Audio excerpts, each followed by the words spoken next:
Dhiraj Agarwal, Director Institutional Equities of Standard Chartered Securities, joins in. Dhiraj, hi, good morning, and thanks so much for joining in. Are you concerned as well that the weak global markets could dent investor demand coming in from especially from foreign investors? I think there's a little bit of a risk of a market correction looking at what's happening globally. Also, there's been sort of lack of positive triggers in the market, domestically as well for short term. And it has gone up almost in a straight line in the last 8 or 9 months. So I think there is some risk of a correction. Hi Dhiraj, good morning. Thank you very much for joining us. We have advanced our market master because it looks like the markets need a lot of perspective at this juncture. What's your sense? Do you think this global risk-off that we have seen is going to balloon into something larger? That long-awaited 10% correction which has not happened for several years in the US will happen now? I think it's quite possible. So US hasn't seen a double-digit correction for like 2.5 years, which is sort of unusual. Typically 12-14 months is the maximum as per my data analysis. Historically the market goes there without a double-digit correction. I think we could see 1 or close to 1 now. And what might be the collateral impact for us? High single digits, close to double digits, okay. So 70 to 7,400 range, I think. Okay.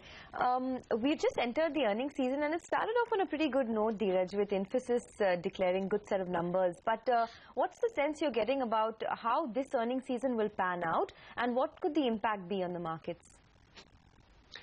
I don't think this quarter's earnings matter that much from a long-term fundamental point of view for the market.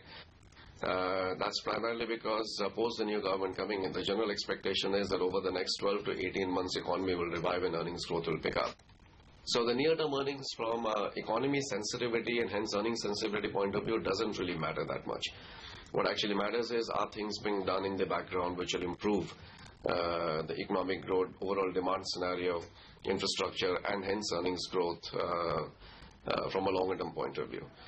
So let's not try to read too much into the market correction and correlate it to earnings.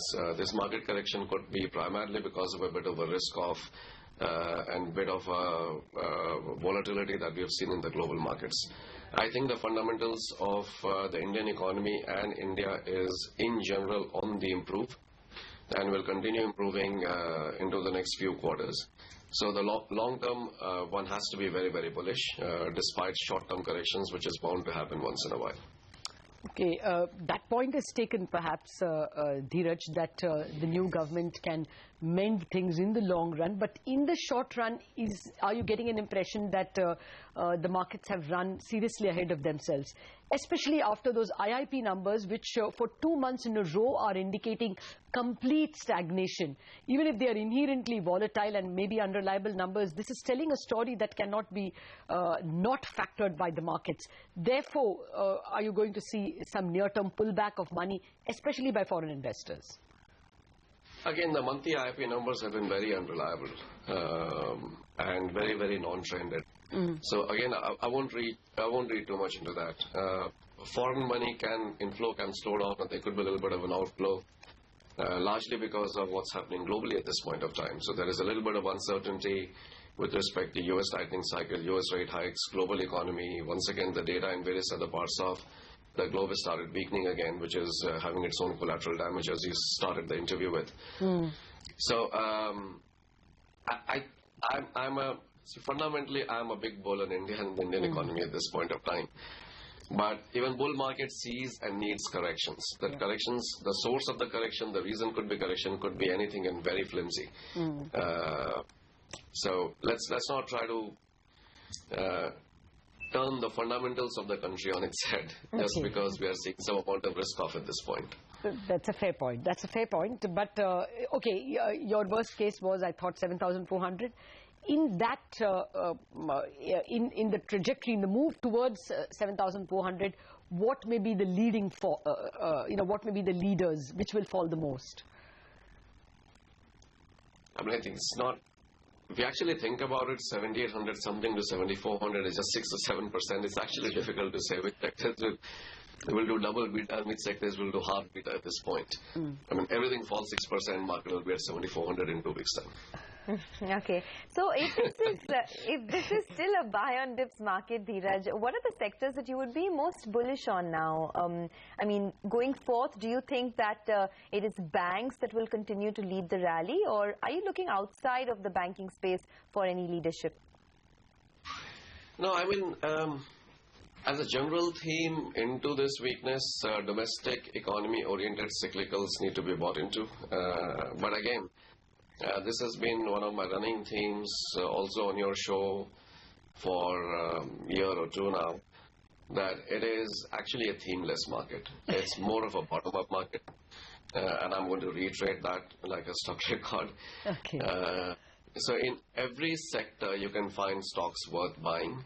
And in every sector, you can find stocks worth selling. Okay. Having said that, if you are looking for a broad theme, domestic cyclicals have underperformed the market in the last 2 or 3 months. And in this weakness, slightly more allocation to that space can be made. All right. A previous guest was telling us that in the process of the risk aversion that the global markets have unleashed, we could see some fairly drastic cuts in the mid and small caps. I think he spoke about 20% cuts possible in the mid cap space. You fear that index could take a huge beating now in the short term? Again, in mid caps, it'll be again stock specific. I mean, historically, if you go back and see the cases of other bull market corrections, I mean, unless the corrections are more than 20% at the index level, at the benchmark indices level, there have been enough instances of 8 to 10% bull market pullbacks in Nifty, where mid caps have actually gone up as a theme in that time period. But again, mid caps is such a diverse bunch of stocks with great quality companies to extremely poor quality companies to name somewhere in between, that I think to take a call on mid caps as a family is very, very tough. Yes, mid-cap valuations have run up in the last few months because of strong outperformance. So one has to be a little bit careful on valuations versus ROE versus earnings growth while making a judgment bottom-up call at this point. Okay. So just to drill down further into the domestic cyclicals theme that you spoke about, Dhiraj, are you looking at some of these auto names which have performed extremely well this year, or would you look to increase your allocation into the capital goods sector now? I mean, if you want to take advantage of a market dip, you typically would end up allocating some more money to stocks which have corrected sharply into the dip. So outside of that tactical allocation to relative underperformers in the past few months for a recouping of that underperformance going forward as the economy numbers do improve, I would again reiterate, take a bottom-up call. Okay. Nevertheless, are you expecting any earnings downgrades for the year with, probably export markets not performing as expected, as well rural economy taking a beating? Any earnings downgrades that you will expect for third and fourth quarters? So. I don't think so. I don't think it'll be meaningful. So, I mean, 0.5% here or there is difficult to predict, but I don't think it's meaningful. Okay. And when are you penciling in anything by way of, a rate cut? Simply because if growth is weak, then we are going to perhaps have at least some kind of an upside surprise on inflation. Our view is nothing this year. Okay. Maybe sometime next year. I mean, if you see the governor's statements, looks like he wants to be doubly sure that inflation is fully under check, not just cyclically but structurally. He also perhaps wants to see the disruption caused by the change in the monetary policy stance in the US, which is inevitable sometime next year. So he doesn't look, I mean, to me personally, it looks like he doesn't want to act in a hurry now and repent if things go wrong 2 or 3 months down the line. So, I mean, markets may be in a hurry, but he's not. And he's the one who decides rate cuts, not markets. Okay. You spoke about domestic cyclicals, but what about spaces like technology? I mean, Infosys did a good one on Friday and big move in its stock price as well. But overall, how are you positioned on the technology space now? No, it's, I mean, when I talked about some level of shift to domestic cyclicals, it's only at the margin and tactically. I mean, I keep on saying it's a themeless market.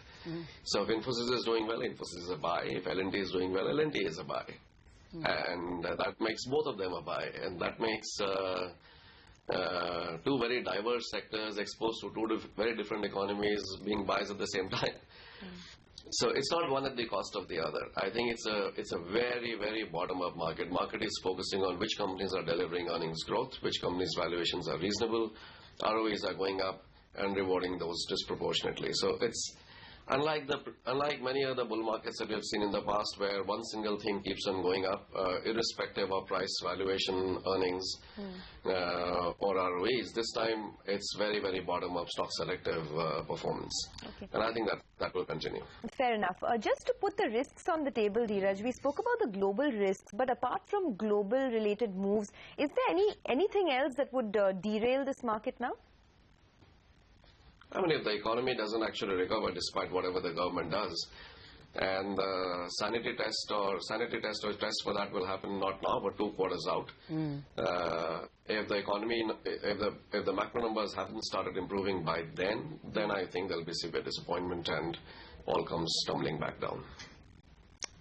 All right. Well, we leave it at that. Dhiraj Agarwal, appreciate you taking time out for us. Thank you very much for joining us with your perspective. Thanks.